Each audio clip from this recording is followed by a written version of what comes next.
Le comte de Monte Cristo, tome 3, partie 28 du livre audio, chapitre 64. Le mendiant. La soirée s'avançait. Madame de Villefort avait manifesté le désir de regagner Paris, ce que n'avait point osé faire Madame Danglars, malgré le malaise évident qu'elle éprouvait. Sur la demande de sa femme, M. de Villefort donna donc le premier le signal du départ.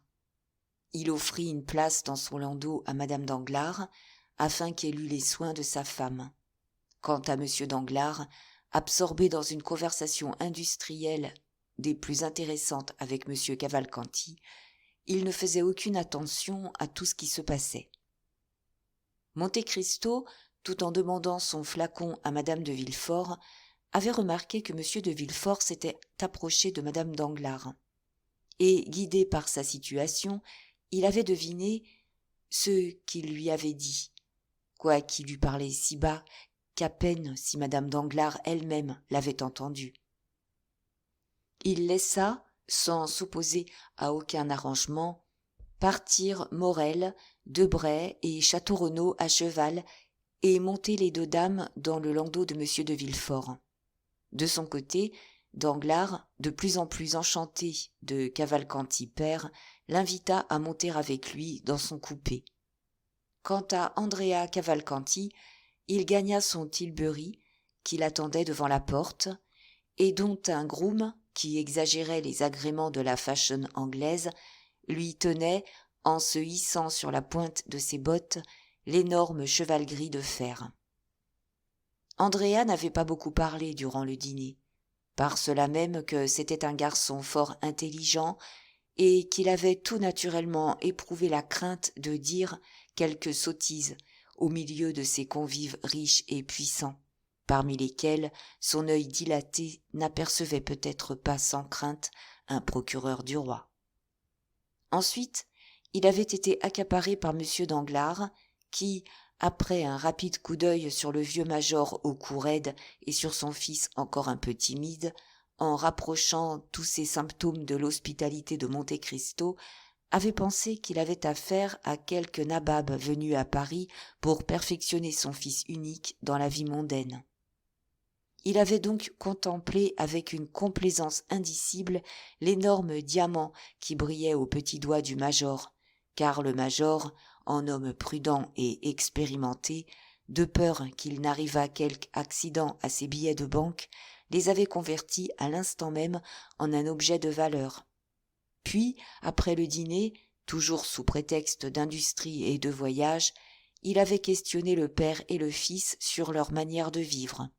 Et le père et le fils, prévenus que c'était chez Danglars que devait leur être ouvert à l'un son crédit de 48 000 francs, une fois donné, à l'autre son crédit annuel de 50 000 livres, avaient été charmants et pleins d'affabilité pour le banquier, aux domestiques duquel, s'ils ne se fussent retenus, ils eussent serré la main, tant leur reconnaissance éprouvait le besoin de l'expansion.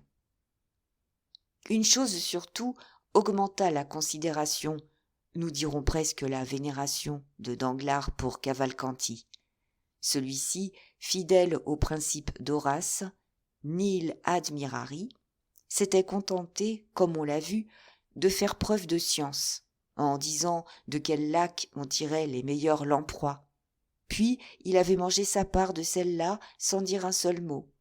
Danglars en avait conclu que ces sortes de somptuosités étaient familières à l'illustre descendant des Cavalcanti, lequel se nourrissait probablement, à Lucques, de truites qu'il faisait venir de Suisse, et de langoustes qu'on lui envoyait de Bretagne, par des procédés pareils à ceux dont le comte s'était servi pour faire venir des lamproies du lac Fusaro et des sterlets du fleuve Volga. Aussi avait-il accueilli avec une bienveillance très prononcée ces paroles de Cavalcanti. « Demain, monsieur, j'aurai l'honneur de vous rendre visite pour affaires. »« Et moi, monsieur, avait répondu Danglars, je serai heureux de vous recevoir. » Sur quoi il avait proposé à Cavalcanti, si cependant cela ne le privait pas trop de se séparer de son fils, de le reconduire à l'hôtel des Princes.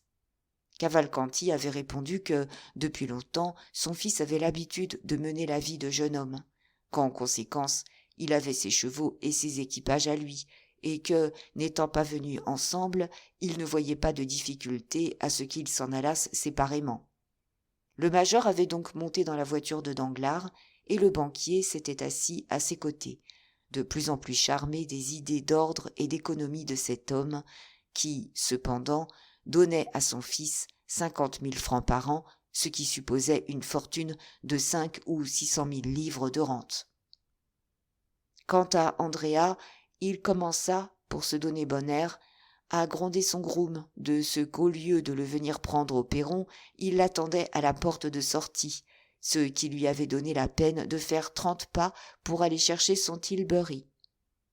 Le groom reçut la semonce avec humilité, prit pour retenir le cheval impatient et qui frappait du pied le mors de la main gauche, tendit de la droite les rênes à Andrea, qui les prit et posa légèrement sa botte vernie sur le marchepied.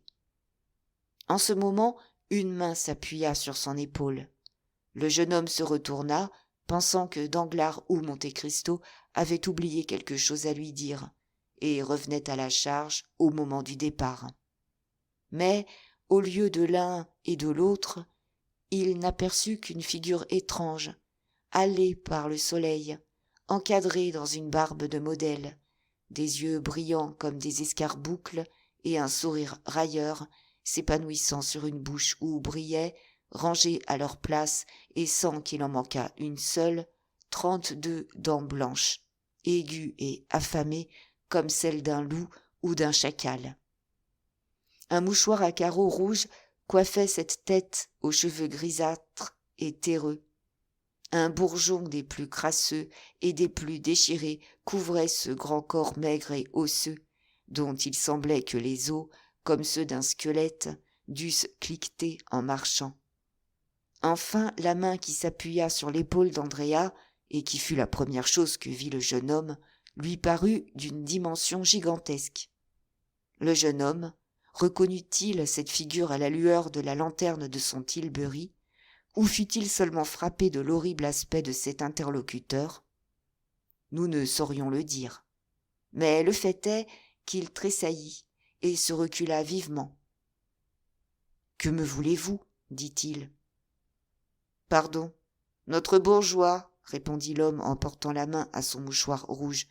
« Je vous dérange peut-être, mais c'est que j'ai à vous parler. »« On ne mendie pas le soir, » dit le groom en faisant un mouvement pour débarrasser son maître de cet importun.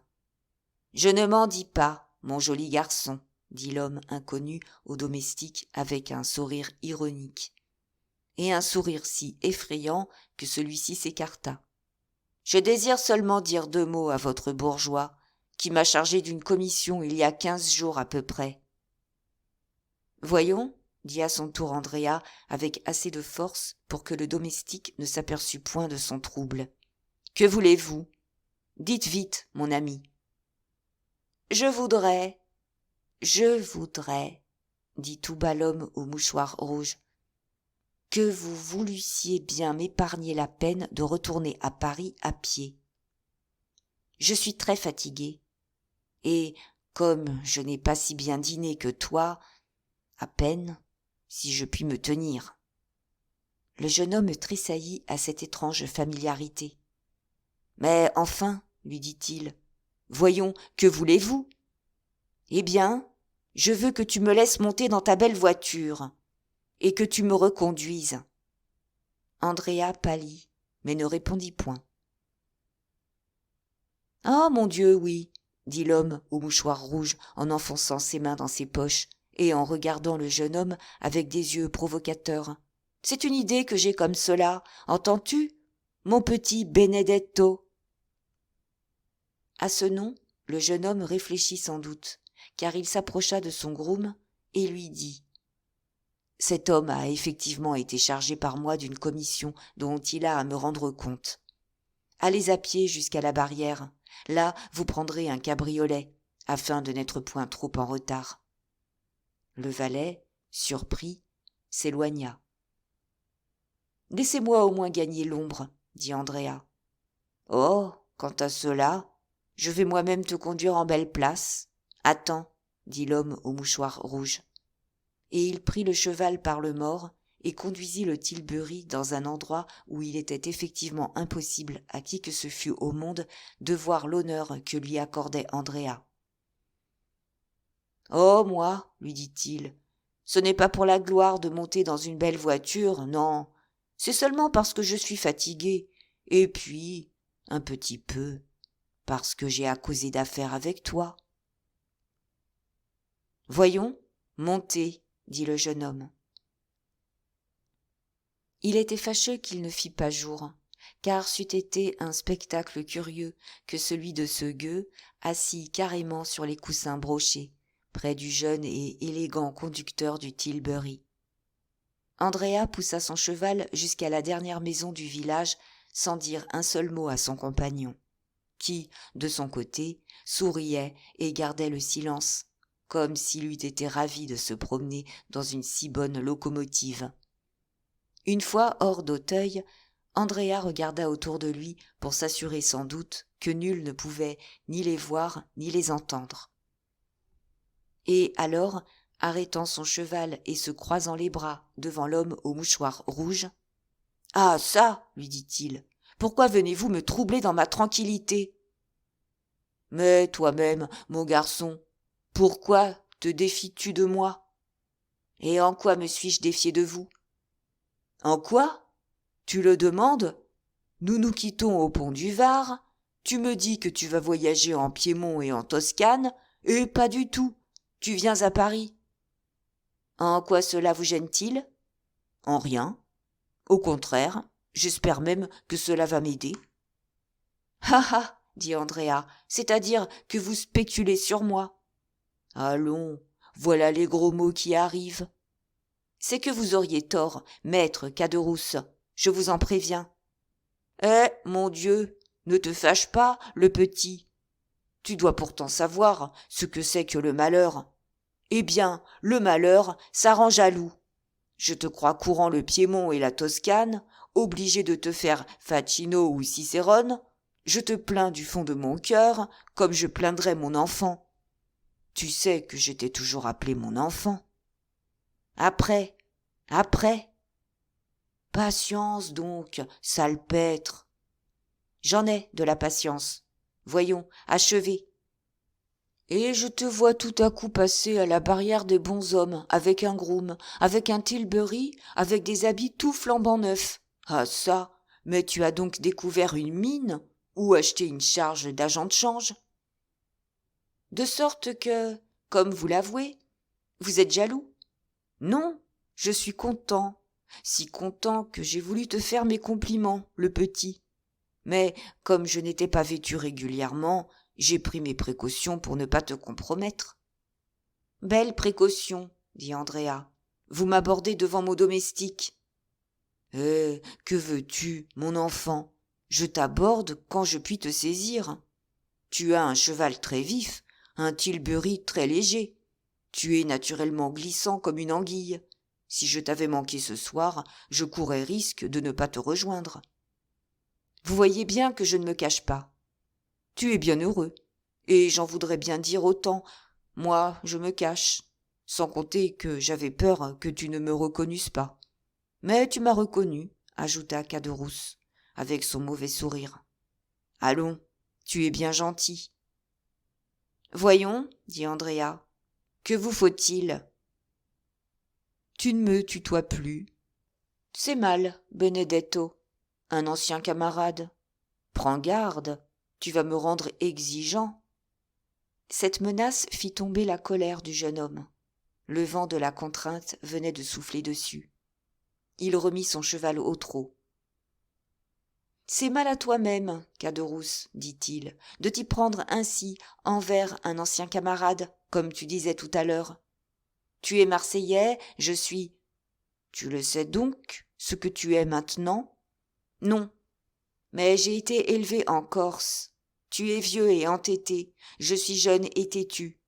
Entre gens comme nous, la menace est mauvaise, et tout doit se faire à l'amiable.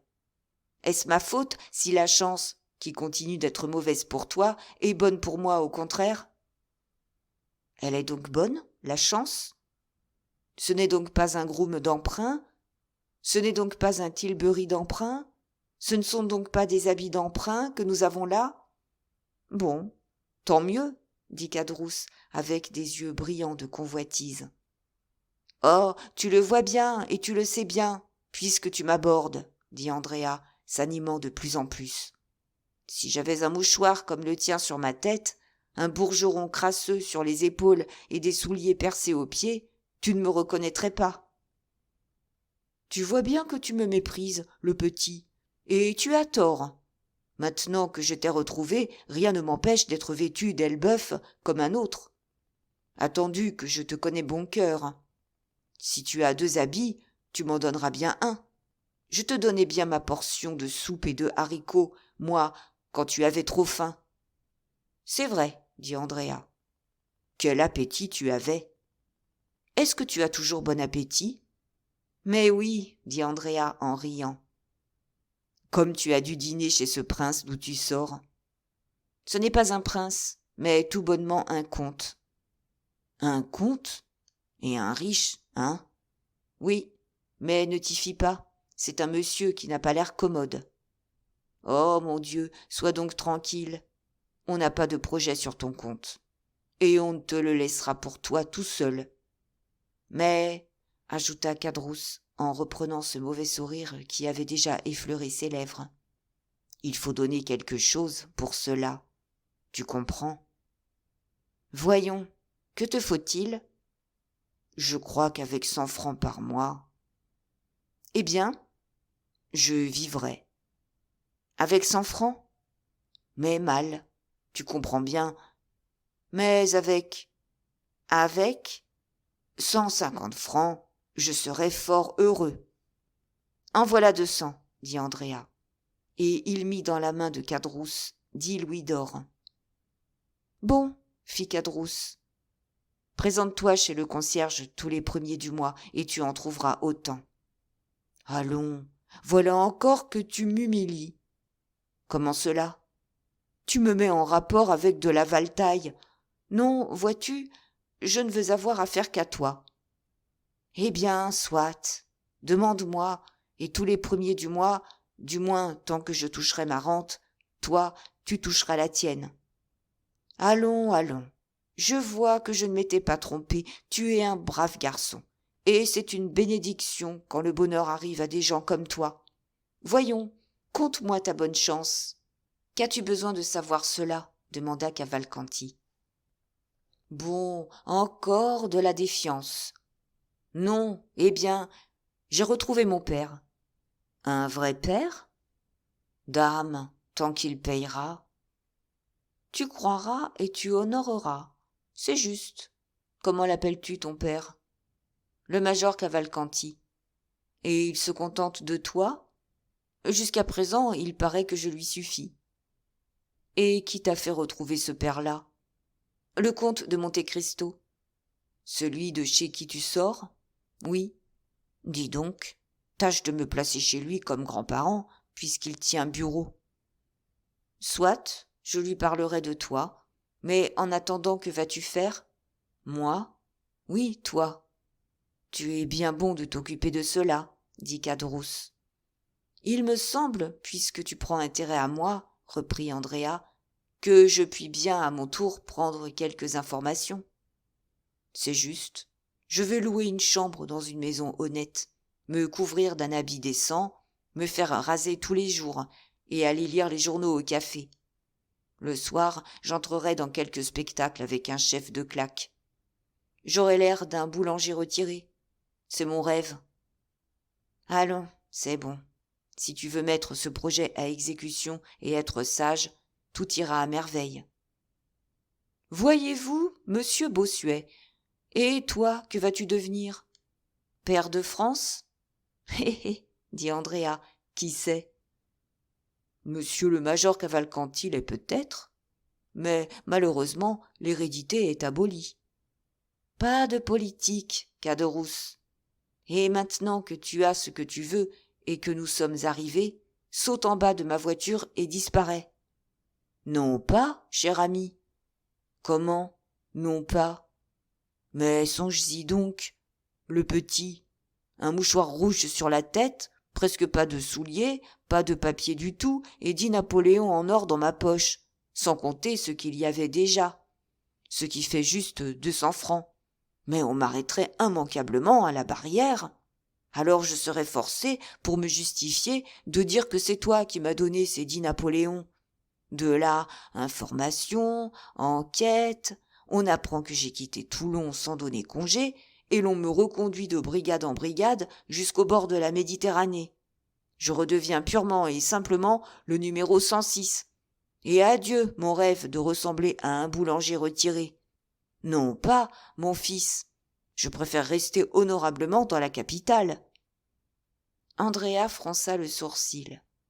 C'était, comme il s'en était vanté lui-même, une assez mauvaise tête que le fils putatif de monsieur le major Cavalcanti. Il s'arrêta un instant, jeta un coup d'œil rapide autour de lui, et, comme son regard achevait de décrire le cercle investigateur, sa main descendit innocemment dans son gousset, où elle commença de caresser la sous-garde d'un pistolet de poche. Mais, pendant ce temps, Caderousse, qui ne perdait pas de vue son compagnon, passait ses mains derrière son dos, et ouvrait tout doucement un long couteau espagnol qu'il portait sur lui à tout événement. Les deux amis, comme on le voit, étaient dignes de se comprendre, et se comprirent. La main d'Andrea sortit inoffensive de sa poche et remonta jusqu'à sa moustache rousse, qu'elle caressa quelque temps. « Bon, Caderousse, dit-il, tu vas donc être heureux ?»« Je ferai tout mon possible, » répondit l'aubergiste du Pont du Gard en renfonçant son couteau dans sa manche. « Allons, voyons, rentrons donc dans Paris. Mais comment vas-tu faire pour passer la barrière sans éveiller les soupçons ? Il me semble qu'avec ton costume, tu risques encore plus en voiture qu'à pied. »« Attends, dit Caderousse, tu vas voir. » Il prit le chapeau d'Andrea, la houppelande à grand collet que le groom exilé du Tilbury avait laissé à sa place, et la mit sur son dos, après quoi il prit la pose renfrognée d'un domestique de bonne maison dont le maître conduit lui-même. « Et moi, dit Andrea, je vais donc rester nu-tête ? » Peu, dit Caderousse. Il fait tant de vent que la bise peut bien t'avoir enlevé ton chapeau. Allons donc, dit Andrea, et finissons-en.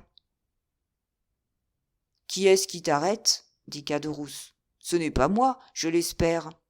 Chut, fit Cavalcanti. On traversa la barrière sans accident.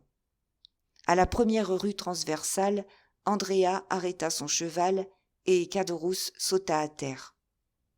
« Eh bien, dit Andrea, et le manteau de mon domestique, et mon chapeau ?»« Ah, répondit Caderousse, tu ne voudrais pas que je risquasse de m'enrhumer ? Mais moi ? Toi, tu es jeune, tandis que moi, je commence à me faire vieux. Au revoir, Benedetto. » Et il s'enfonça dans la ruelle, où il disparut. « Hélas, dit Andrea en poussant un soupir, on ne peut donc pas être complètement heureux en ce monde. » Chapitre 65. Scène conjugale. À la place Louis XV, les trois jeunes gens s'étaient séparés, c'est-à-dire que Morel avait pris les boulevards, que Château-Renaud avait pris le pont de la Révolution et que Debray avait suivi le quai. Morel et Château-Renaud, selon toute probabilité, gagnèrent leur foyer domestique, comme on dit encore à la tribune de la Chambre dans les discours bien faits, et au théâtre de la rue Richelieu dans les pièces bien écrites. Mais il n'en fut pas de même de Debray. Arrivé au guichet du Louvre, il fit un à gauche, traversa le Carrousel au grand trot, enfila la rue Saint-Roch, déboucha par la rue de la Michaudière et arriva à la porte de M. Danglars, au moment où le landau de M. de Villefort, après l'avoir déposé, lui et sa femme, au faubourg Saint-Honoré, s'arrêtait pour mettre la baronne chez elle. Debray, un homme familier dans la maison, entra le premier dans la cour, jeta la bride aux mains d'un valet de pied, puis revint à la portière recevoir madame Danglars, à laquelle il offrit le bras pour regagner ses appartements. Une fois la porte fermée et la baronne et Debray dans la cour, « Qu'avez-vous donc, Hermine ?» dit Debray. « Et pourquoi donc vous êtes-vous trouvée mal à cette histoire, ou plutôt à cette fable qu'a racontée le comte ?»« Parce que j'étais horriblement disposée ce soir, mon ami, » répondit la baronne. « Mais non, Hermine, » reprit Debray, « vous ne me ferez pas croire cela. Vous étiez au contraire dans d'excellentes dispositions quand vous êtes arrivée chez le comte. Monsieur Danglars était bien quelque peu maussade, c'est vrai, mais je sais le cas que vous faites de sa mauvaise humeur. Quelqu'un vous a fait quelque chose. Racontez-moi cela. Vous savez bien que je ne souffrirai jamais qu'une impertinence vous soit faite. »« Vous vous trompez, Lucien, je vous assure, » reprit madame Danglars. « Et les choses sont, comme je vous les ai dites. Plus la mauvaise humeur dont vous vous êtes aperçu, et dont je ne jugeais pas qu'il valût la peine de vous parler. » Il était évident que madame Danglars était sous l'influence d'une de ces irritations nerveuses dont les femmes souvent ne peuvent se rendre compte elles-mêmes, ou que, comme l'avait deviné Debray, elle avait éprouvé quelque commotion cachée qu'elle ne voulait avouer à personne. En homme habitué à reconnaître les vapeurs comme un des éléments de la vie féminine, il n'insista donc point davantage, attendant le moment opportun, soit d'une interrogation nouvelle, soit d'un aveu proprio motu. À la porte de sa chambre, la baronne rencontra mademoiselle Cornélie. Mademoiselle Cornélie était la camériste de confiance de la baronne. « Que fait ma fille ?» demanda madame Danglars. « Elle a étudié toute la soirée, » répondit mademoiselle Cornélie, « et ensuite elle s'est couchée. Il me semble cependant que j'entends son piano. C'est mademoiselle Louise d'Armilly qui fait de la musique pendant que mademoiselle est au lit. »« Bien, » dit madame Danglars, « venez me déshabiller. » On entra dans la chambre à coucher. Debray s'étendit sur un grand canapé, et madame Danglars passa dans son cabinet de toilette avec mademoiselle Cornélie. « Mon cher monsieur Lucien, » dit madame Danglars à travers la portière du cabinet, « vous vous plaignez toujours que Génie ne vous fait pas l'honneur de vous adresser la parole ?»« Madame, » dit Lucien, jouant avec le petit chien de la baronne, qui, reconnaissant sa qualité d'ami de la maison, avait l'habitude de lui faire 1000 caresses. « Je ne suis pas le seul à vous faire de pareilles récriminations, et je crois avoir entendu Morcerf se plaindre l'autre jour à vous-même de ne pouvoir tirer une seule parole de sa fiancée. »« C'est vrai, » dit madame Danglars, « mais je crois qu'un de ces matins tout cela changera, et que vous verrez entrer Eugénie dans votre cabinet. »« Dans mon cabinet, à moi ? » ?»« C'est-à-dire dans celui du ministre. »« Et pourquoi cela ? » ?»« Pour vous demander un engagement à l'opéra. En vérité, je n'ai jamais vu un tel engouement pour la musique. C'est ridicule pour une personne du monde. » Debray sourit. « Eh bien, dit-il, qu'elle vienne avec le consentement du baron et le vôtre, nous lui ferons cet engagement, et nous tâcherons qu'il soit selon son mérite, quoique nous soyons bien pauvres pour payer un aussi beau talent que le sien. »« Allez, Cornélie, » dit madame Danglars, « je n'ai plus besoin de vous. » Cornélie disparut, et, un instant après, madame Danglars sortit de son cabinet dans un charmant négligé, et vint s'asseoir près de Lucien. Puis, rêveuse, elle se mit à caresser le petit épagnol. Lucien la regarda un instant en silence.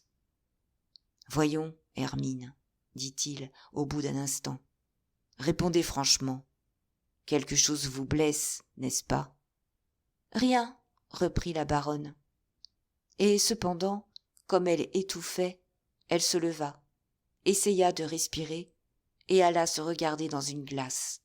« Je suis à faire peur ce soir, dit-elle. » Debray se levait en souriant pour aller rassurer la baronne sur ce dernier point, quand tout à coup la porte s'ouvrit. M. Danglars parut. Debray se rassit. Au bruit de la porte, madame Danglars se retourna et regarda son mari avec un étonnement qu'elle ne se donna même pas la peine de dissimuler. « Bonsoir, madame, » dit le banquier. « Bonsoir, monsieur Debray. » La baronne crut sans doute que cette visite imprévue signifiait quelque chose, comme un désir de réparer les mots amers qui étaient échappés au baron dans la journée. Elle s'arma d'un air digne et se retournant vers Lucien, sans répondre à son mari, « Lisez-moi donc quelque chose, monsieur Debray, » lui dit-elle. Debray, que cette visite avait légèrement inquiété d'abord, se remit au calme de la baronne et allongea la main vers un livre marqué au milieu par un couteau à lame de nacre incrustée d'or. « Pardon, » dit le banquier, « mais vous allez bien vous fatiguer, baronne, en veillant si tard. Il est 11 heures, et M. Debray demeure bien loin. » Debray demeura saisi de stupeur, non point que le ton de Danglars ne fût parfaitement calme et poli, mais enfin, au travers de ce calme et de cette politesse, il perçait une certaine velléité inaccoutumée de faire autre chose ce soir-là que la volonté de sa femme. La baronne aussi fut surprise et témoigna son étonnement par un regard qui, sans doute, eût donné à réfléchir à son mari si son mari n'avait pas eu les yeux fixés sur un journal où il cherchait la fermeture de la rente. Il en résulta que ce regard si fier fut lancé en pure perte et manqua complètement son effet. « Monsieur Lucien, » dit la baronne, « je vous déclare que je n'ai pas la moindre envie de dormir, que j'ai 1000 choses à vous conter ce soir, et que vous allez passer la nuit à m'écouter. Dussiez-vous dormir debout. »« À vos ordres, madame, » dit flegmatiquement Lucien. « Mon cher monsieur Debray, » dit à son tour le banquier, « ne vous tuez pas, je vous prie, à écouter cette nuit les folies de madame Danglars, car vous les écouterez aussi bien demain. Mais ce soir est à moi, je me le réserve, et je le consacrerai, si vous voulez bien me le permettre, à causer de graves intérêts avec ma femme. » Cette fois, le coup était tellement direct et tombait si d'aplomb qu'il étourdit Lucien et la baronne. Tous deux s'interrogèrent des yeux, comme pour puiser l'un dans l'autre un secours contre cette agression. Mais l'irrésistible pouvoir du maître de la maison triompha, et force resta au mari. « N'allez pas croire au moins que je vous chasse, mon cher Debray, » continua Danglars. « Non, pas le moins du monde. Une circonstance imprévue me force à désirer d'avoir ce soir même une conversation avec la baronne. Cela m'arrive assez rarement pour qu'on ne me garde pas rancune. » Debray balbutia quelques mots, salua et sortit en se heurtant aux angles, comme Nathan dans Athalie. « C'est incroyable, » dit-il, quand la porte fut fermée derrière lui. « Combien ces maris, que nous trouvons cependant si ridicules, prennent facilement l'avantage sur nous. » Lucien partit, Danglars s'installa à sa place sur le canapé, ferma le livre resté ouvert et, prenant une pose horriblement prétentieuse, continua de jouer avec le chien. Mais comme le chien, qui n'avait pas pour lui la même sympathie que pour Debray, le voulait mordre, il le prit par la peau du cou et l'envoya de l'autre côté de la chambre sur une chaise longue. L'animal jeta un cri en traversant l'espace. Mais, arrivé à sa destination, il se tapit derrière un coussin et, stupéfait de ce traitement auquel il n'était point accoutumé, il se tint muet et sans mouvement. « Savez-vous, monsieur, dit la baronne sans sourciller, que vous faites des progrès ? Ordinairement, vous n'étiez que grossier. Ce soir, vous êtes brutal. »« C'est que je suis ce soir de plus mauvaise humeur qu'ordinairement, » répondit Danglars. Hermine regarda le banquier avec un suprême dédain. Ordinairement, ses manières de coup d'œil exaspéraient l'orgueilleux Danglars. Mais ce soir-là, il parut à peine y faire attention. « Et que me fait à moi votre mauvaise humeur ? répondit la baronne, irritée de l'impassibilité de son mari. Est-ce que ces choses-là me regardent ? Enfermez vos mauvaises humeurs chez vous, ou consignez-les dans vos bureaux. Et puisque vous avez des commis que vous payez, passez sur eux vos mauvaises humeurs. Non pas, répondit Danglars. Vous vous fourvoyez dans vos conseils, madame. Aussi je ne les suivrai pas. Mes bureaux sont mon pactole, comme dit, je crois, monsieur Desmoutiers, et je ne veux pas en tourmenter le cours et en troubler le calme. Mes commis sont gens honnêtes, qui me gagnent ma fortune et que je paie un taux infiniment au-dessous de celui qu'ils méritent, si je les estime selon ce qu'ils rapportent. Je ne me mettrai donc pas en colère contre eux. Ceux contre lesquels je me mettrai en colère, ce sont les gens qui mangent mes dîners, qui éreintent mes chevaux et qui ruinent ma caisse. Et quels sont donc ces gens qui ruinent votre caisse ? Expliquez-vous plus clairement, monsieur, je vous prie. Oh, soyez tranquille. Si je parle par énigme, je ne compte pas vous en faire chercher longtemps le mot, reprit Danglars. Les gens qui ruinent ma caisse sont ceux qui en tirent 500 000 francs en 1 heure de temps. Je ne vous comprends pas, monsieur, dit la baronne en essayant de dissimuler à la fois l'émotion de sa voix et la rougeur de son visage. Vous comprenez. Au contraire, fort bien, dit Danglars. Mais si votre mauvaise volonté continue, je vous dirai que je viens de perdre 700 000 francs sur l'emprunt espagnol. Ah, par exemple, dit la baronne en ricanant. Et c'est moi que vous rendez responsable de cette perte ? Pourquoi pas ? C'est ma faute si vous avez perdu 700 000 francs ? En tout cas, ce n'est pas la mienne. Une fois pour toutes, monsieur, reprit aigrement la baronne, je vous ai dit de ne jamais me parler caisse.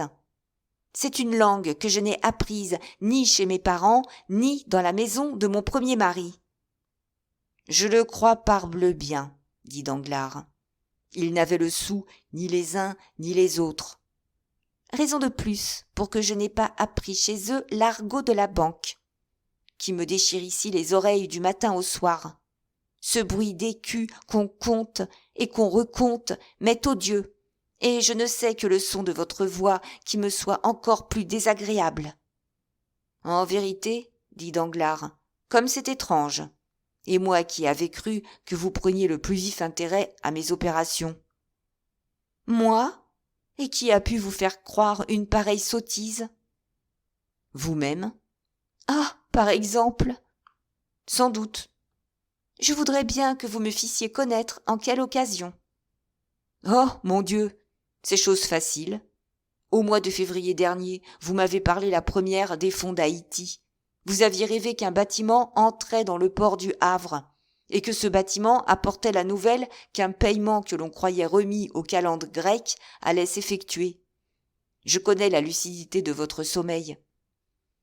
J'ai donc fait acheter en dessous main tous les coupons que j'ai pu trouver de la dette d'Haïti, et j'ai gagné 400 000 francs, dont 100 000 vous ont été religieusement remis.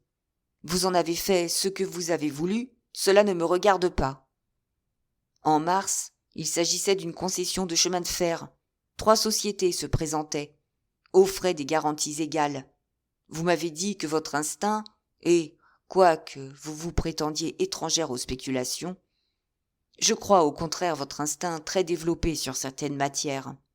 Vous m'avez dit que votre instinct vous faisait croire que le privilège serait donné à la société dite du Midi. Je me suis fait inscrire à l'instant même pour les 2/3 des actions de cette société. Le privilège lui a été, en effet, accordé. Comme vous l'aviez prévu, les actions ont triplé de valeur et j'ai encaissé 1 million, sur lequel 250 000 francs vous ont été remis à titre d'épingle. Comment avez-vous employé ces 250 000 francs ? Mais où donc voulez-vous en venir, monsieur ? S'écria la baronne, toute frissonnante de dépit et d'impatience. Patience, madame, j'y arrive. C'est heureux. En avril, vous avez été dîner chez le ministre. On causa de l'Espagne. Et vous entendîtes une conversation secrète. Il s'agissait de l'expulsion de Don Carlos. J'achetais des fonds espagnols. L'expulsion eut lieu. Et je gagnais 600 000 francs le jour où Charles V repassa la Bidassoa. Sur ces 600 000 francs, vous avez touché 50 000 écus. Ils étaient à vous, vous en avez disposé à votre fantaisie, et je ne vous en demande pas compte. Mais il n'en est pas moins vrai que vous avez reçu 500 000 livres cette année. Eh bien, après, monsieur. Ah oui, après. Eh bien, c'est justement après cela que la chose se gâte. Vous avez des façons de dire, en vérité. Elles rendent mon idée. C'est tout ce qu'il me faut.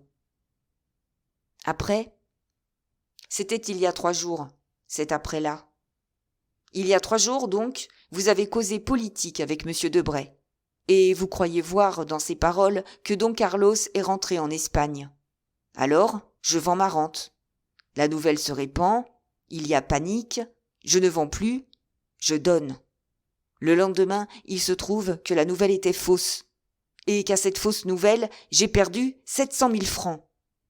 Eh bien, puisque je vous donne un quart quand je gagne, c'est donc un quart que vous me devez quand je perds. Le quart de 700 000 francs, c'est 175 000 francs. Mais ce que vous me dites là est extravagant, et je ne vois pas, en vérité, comment vous mêlez le nom de M. Debray à toute cette histoire.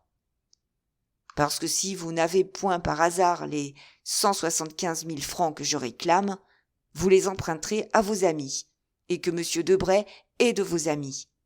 Fi donc, s'écria la baronne. Oh, pas de gestes, pas de cris, pas de drame moderne, madame. Sinon, vous me forceriez à vous dire que je vois d'ici M. Debray ricanant près des 500 000 livres que vous lui avez comptés cette année, et se disant qu'il a enfin trouvé ce que les plus habiles joueurs n'ont pu jamais découvrir, c'est-à-dire une roulette où l'on gagne sans mettre au jeu, et où l'on ne perd pas quand on perd. La baronne voulut éclater. « Misérable, dit-elle, oseriez-vous dire que vous ne saviez pas ce que vous osez me reprocher aujourd'hui ? » Je ne vous dis pas que je savais. Je ne vous dis pas que je ne savais point. Je vous dis, observez ma conduite depuis 4 ans, que vous n'êtes plus ma femme et que je ne suis plus votre mari. Vous verrez si elle a toujours été conséquente avec elle-même. Quelque temps avant notre rupture, vous avez désiré étudier la musique avec ce fameux baryton qui a débuté avec tant de succès au théâtre italien. Moi, j'ai voulu étudier la danse avec cette danseuse qui s'était fait une si grande réputation à Londres. Cela m'a coûté, tant pour vous que pour moi, 100 000 francs à peu près. Je n'ai rien dit, parce qu'il faut de l'harmonie dans les ménages. 100 000 francs pour que l'homme et la femme sachent bien à fond la danse et la musique. Ce n'est pas trop cher. Bientôt, voilà que vous vous dégoûtez du chant, et que l'idée vous vient d'étudier la diplomatie avec un secrétaire du ministre. Je vous laisse étudier. Vous comprenez. Que m'importe à moi, puisque vous payez les leçons que vous prenez sur votre cassette. Mais aujourd'hui, je m'aperçois que vous tirez sur la mienne, et que votre apprentissage me peut coûter 700 000 francs par mois. Halte là, madame, car cela ne peut durer ainsi. Ou le diplomate donnera des leçons gratuites, et je le tolérerai, ou il ne remettra plus le pied dans ma maison. Entendez-vous, madame ? Oh, c'est trop fort, monsieur, s'écria Hermine, suffoquée. Et vous dépassez les limites de l'ignoble. Mais, dit Danglars, je vois avec plaisir que vous n'êtes pas resté en deçà, et que vous avez volontairement obéi à cet axiome du code. La femme doit suivre son mari. Des injures. Vous avez raison. Arrêtons nos faits et raisonnons froidement. Je ne me suis jamais, moi, mêlé de vos affaires que pour votre bien. Faites de même. Ma caisse ne vous regarde pas, dites-vous. Soit. Opérez sur la vôtre, mais n'emplissez ni ne videz la mienne. D'ailleurs, qui sait si tout cela n'est pas un coup de jarnac politique ? Si le ministre, furieux de me voir dans l'opposition, et jaloux des sympathies populaires que je soulève, ne s'entend pas avec M. Debray pour me ruiner. Comme c'est probable. Mais sans doute. Qui a jamais vu cela? Une fausse nouvelle télégraphique, c'est-à-dire l'impossible, ou à peu près, des signes tout à fait différents donnés par les deux télégraphes. C'est fait exprès pour moi, en vérité. Monsieur, dit humblement la baronne, vous n'ignorez pas, ce me semble, que cet employé a été chassé, qu'on a parlé même de lui faire son procès, que l'ordre avait été donné de l'arrêter et que cet ordre eût été mis à exécution s'il ne se fût soustrait aux premières recherches par une fuite qui prouve sa folie ou sa culpabilité. C'est une erreur. Oui, qui fait rire les niais, qui fait passer une mauvaise nuit aux ministres, qui fait noircir du papier à messieurs les secrétaires d'État, mais qui, à moi, me coûte 700 000 francs. Mais, monsieur, dit tout à coup Hermine, puisque tout cela, selon vous, vient de M. Debray, pourquoi, au lieu de dire tout cela directement à M. Debray, venez-vous me le dire à moi? Pourquoi accusez-vous l'homme et vous en prenez-vous à la femme? Est-ce que je connais M. Debray, moi? Dit Danglars. Est-ce que je veux le connaître? Est-ce que je veux savoir qu'il donne des conseils? Est-ce que je veux les suivre? Est-ce que je joue? Non, c'est vous qui faites tout cela, et non pas moi. Mais il me semble que, puisque vous en profitez, Danglars haussa les épaules. Folle créature, en vérité, que ces femmes qui se croient des génies parce qu'elles ont conduit 1 ou 10 intrigues de façon à n'être pas affichées dans tout Paris. Mais songez donc, eussiez-vous caché vos dérèglements à votre mari même, ce qui est l'ABC de l'art, parce que la plupart du temps les maris ne veulent pas voir, vous ne seriez qu'une pâle copie de ce que font la moitié de vos amies, les femmes du monde. Mais il n'en est pas ainsi pour moi. J'ai vu, et toujours vu. Depuis 16 ans à peu près, vous m'avez caché une pensée peut-être, mais pas une démarche, pas une action, pas une faute. Tandis que vous, de votre côté, vous vous applaudissiez de votre adresse et croyiez fermement me tromper. Qu'en est-il résulté? C'est que, grâce à ma prétendue ignorance, depuis M. de Villefort jusqu'à M. Debray, il n'est pas un de vos amis qui n'ait tremblé devant moi. Il n'en est pas un qui ne m'ait traité en maître de la maison, ma seule prétention près de vous. Il n'en est pas un, enfin, qui ait osé vous dire de moi ce que je vous en dis moi-même aujourd'hui. Je vous permets de me rendre odieux, mais je vous empêcherai de me rendre ridicule, et surtout, je vous défends positivement et, par-dessus tout, de me ruiner. Jusqu'au moment où le nom de Villefort avait été prononcé, la baronne avait fait assez bonne contenance. Mais à ce nom, elle avait pâli. Et, se levant comme mue par un ressort, elle avait étendu les bras comme pour conjurer une apparition, et fait 3 pas vers son mari, comme pour lui arracher la fin du secret qu'il ne connaissait pas, ou que peut-être, par quelque calcul odieux, comme étaient à peu près tous les calculs de Danglars, il ne voulait pas laisser échapper entièrement. « Monsieur de Villefort, que signifie? Que voulez-vous dire ?»« Cela veut dire, madame, que monsieur de Nargonne, votre premier mari, n'étant ni un philosophe ni un banquier, ou peut-être étant l'un et l'autre, et voyant qu'il n'y avait aucun parti à tirer d'un procureur du roi, est mort de chagrin ou de colère de vous avoir trouvée enceinte de 6 mois après une absence de 9. Je suis brutal. Non seulement je le sais, mais je m'en vante. C'est un de mes moyens de succès dans mes opérations commerciales. Pourquoi, au lieu de tuer, s'est-il fait tuer lui-même? Parce qu'il n'avait pas de caisse à sauver. Mais moi, je me dois à ma caisse. Monsieur Debray, mon associé, me fait perdre 700 000 francs, qu'il supporte sa part de la perte, et nous continuerons nos affaires. Sinon, qu'il me fasse banqueroute de ses 175 000 livres, et qu'il fasse ce que font les banqueroutiers, qu'il disparaisse.